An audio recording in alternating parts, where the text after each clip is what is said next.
자, 사상 초유의 사건이 발생을 했죠. 지금 나스닥 지수가 마이너스 한 3.5% 정도로 마무리됐는데, 이 아시는 분은 아시겠지만 선물 지수 같은 경우는 마이너스 6%, 그러니까 뭐 듣도 보도 못한 수준의 폭락이 있었어요, 진짜. 그런데 이제 마이너스 3 정도로 마무리했다. 야, 이거는 이제 불장이다. 하도 쳐맞다 보니까 이제 마이너스 3도 불장이 된 거죠. 그러니까 가스라이팅이 된 상태다. 아니, 그도 그럴 게 이 아시아장 보시면 아시겠지만 이 코스피가 거의 뭐 10% 빠졌고요. 이제 니케이 지수 같은 경우는 거의 13% 빠졌죠. 이게 거의 뭐 미친 수준이에요, 장이.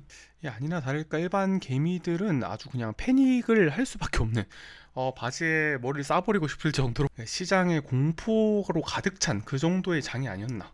그래도 뭐 다행이라면 다행인 게 마이너스 3 정도에서 막았고, 심지어 이제 선물 지수, 오늘 오전장 선물 지수 같은 경우는 플러스 1% 올라주고 있다. 그리고 또 어제 웃지 못할 일이 있었어요. 사상 초유의 거의 데이마켓 주문이 롤백되는 사태. 요새 한국 증권사 대부분이 미국 주식을 데이 주간장에 거래할 수 있게 해주고 있죠. 이게 대체 거래소, 그러니까 장외마켓 블루오션이라는 회사를 통해서 거래를 하던데, 아직 정확한 이유는 안 난 것 같은데 그 블루오션이라는 대체 거래소의 유동성이 말라버린 게 아닌가. 그래서 오후 2시 반 이후 체결 고객들이 지금 주문이 취소가 돼버리는 엄청난 사태가 발생을 한 거죠.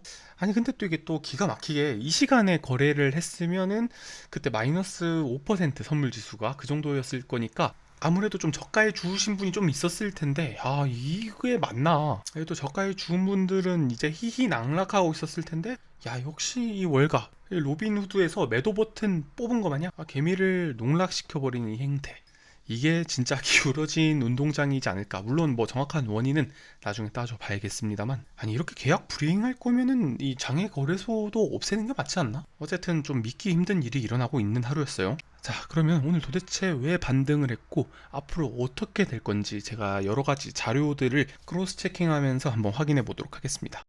먼저 골드만삭스의 연착륙 주장설을 한번 보겠습니다. 경기 침체 가능성 같은 경우 15%에서 25%로 상향을 했어요. 뭐 그래도 엄청 크다라고 말하긴 힘들죠. 그러니까 크게 걱정하지 마라가 기본 스탠스인 것 같아요. 그 이유를 보시면 이제 허리케인 베릴의 영향으로 일시적으로 실업률이 올랐다. 그래서 제가 과거 자료를 한번 찾아보니까 예전에 허리케인 카트리나나 하비 이런 게 왔을 때마다 실제로 일자리가 엄청나게 줄어드는 과거 사례가 있었습니다. 그러니까 이번에도 허리케인 베릴의 영향으로 일시적인 약세를 보였을 것이다 라고 주장을 하고 있고요. 그리고 3번, 이번 실업률의 70%는 일시적 해고였을 것이다.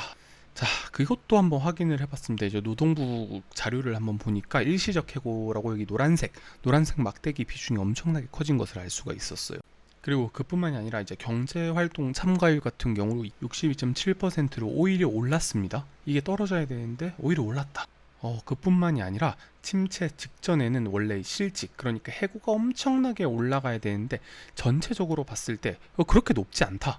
그러니까 해고가 아니라 아까 전에도 봤듯이 이제 자발적인 사직이 좀 있었을 것이다 라고 보고 있는 거예요.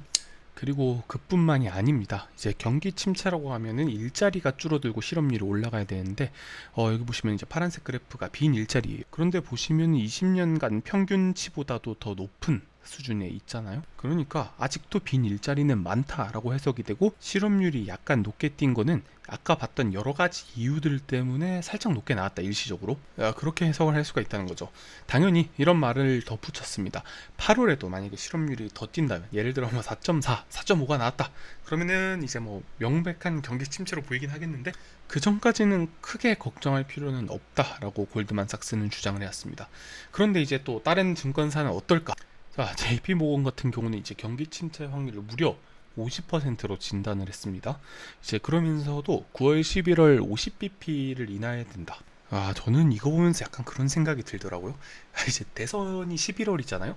그러니까 지금 경기 침체가 온다라는 건 향후 대선 결과에 엄청난 영향을 미칠 거란 말이죠. 이 JP모건뿐만 아니라 여러 월가의 IB들이 마치 무슨 말을 하는 것 같냐면, 너희 지금 금리 안 내리면 우리가 주가 박살 낼 거야. 그러면 너희 선거 괜찮겠어? 라는 생각이 들 수밖에 없는 거죠, 이건. 그러니까 이 월가에서 단체로 시위하는 것처럼 금리를 내리지 않으면 너희 선거가 위험하다. 그래서 이게 한바탕 전 세계 증시를 들었다 놓은 게 아닌가, 이런 합리적인 의심이 들 수밖에 없는 거예요. 왜냐하면 이게 실제로 노동시장 둔화가 심각하다. 그리고 연준이 올해 말 실업률 4.0% 정도를 예상을 했단 말이에요. 이게 당연히 깨진 게 맞는데, 그렇다고 하더라도 최근 보여준 아시아권의 증시 하락은 너무나 심각했거든요. 미국도 마찬가지고. 자, 이런 걸 봤을 때 이게 그냥 단순한 경제적 이벤트는 아니고 뭔가 정치적인 문제가 결부돼 있지 않을까라는 합리적 의심이 드는 거죠. 이게 뭐 누구는 음모론 펴지 말라라고 주장할 수도 있지만 이게 대선을 앞두고 언제나 월가와 이 워싱턴의 줄다리기는 있어 왔고, 이번에는 이제 일본 쪽까지 같이 흔들면서 한번 시위를 하는 게 아닌가 싶을 정도의 그 정도의 움직임이었거든요. 이게 심지어 와튼 스쿨의 유명한 경제학자인 제레미 시걸 교수 같은 경우는 이 0.5 빅스텝도 아니고 자이언트 스텝으로 두 번을 깎아버리자. 저는 이거 보고 이분이 드디어 정신이 나갔다 이렇게 생각될 정도로 엄청난 금리 인하를 주장을 했어요. 저는 이런 모든 주장들이 그냥 순진하게 볼 게 아니라고 생각을 합니다. 아마도 이 정치적인 의도들이 숨어 있을 수밖에 없는, 이제 어쨌든 통화 정책과 재정 정책에는 이 너무나 밀접하게 연결이 돼 있다 이렇게 해석을 하셔야 돼요. 자, 그리고 이제 또 장중에 재미있는 지표 발표가 있었죠. 지난주에 제조업 PMI가 46이 나왔어요. 이 50 이하면 경기가 둔화된다는 거고 50 이상이면 경기가 확장된다는 말인데 46이 나왔단 말이죠. 이게 상당히 충격적인 수치였어요. 그런데 이거는 이제 제조업 PMI고 오늘은 서비스업에 대한 구매 관리자 지수가 나왔는데 이건 또 51이 나왔단 말이에요.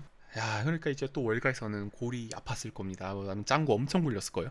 야, 제조업은 둔한데 서비스업은 확장이다? 야, 이러면은 이제 기껏 만들어 온 시나리오가 무너질 수도 있으니까 어떻게 해석하느냐에 따라서 천차만별일 것 같긴 한데, 어쨌든 지표들이 서로 다른 주장을 하고 있잖아요. 특히 이번 세부 항목으로 고용 같은 경우는 51까지 오히려 올라 버렸습니다. 아까 말했던 거랑 완전히 상반되는 결과가 나오고 있는 거죠. 뭐 이런 이유들 때문에 이제 거시 경제를 예측하는 게 어렵다라고 하는 거고요. 자, 그리고 이제 엔캐리 트레이드 청산의 여파 역시 우리가 또 최근에 주목해야 될 이슈 중에 하나죠.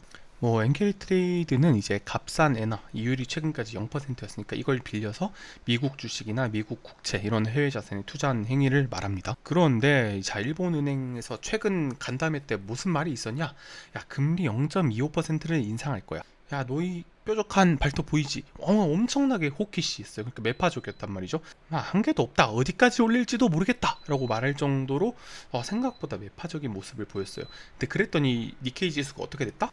이 거래일 동안 거의 17%를 쳐박았습니다. 네, 지수가 17%를 박았어요. 자, 이거는 뭐 거의 역대급. 그냥 금융위기 이상으로 더 빨리 꼬라박았습니다. 약간 이런 느낌이에요.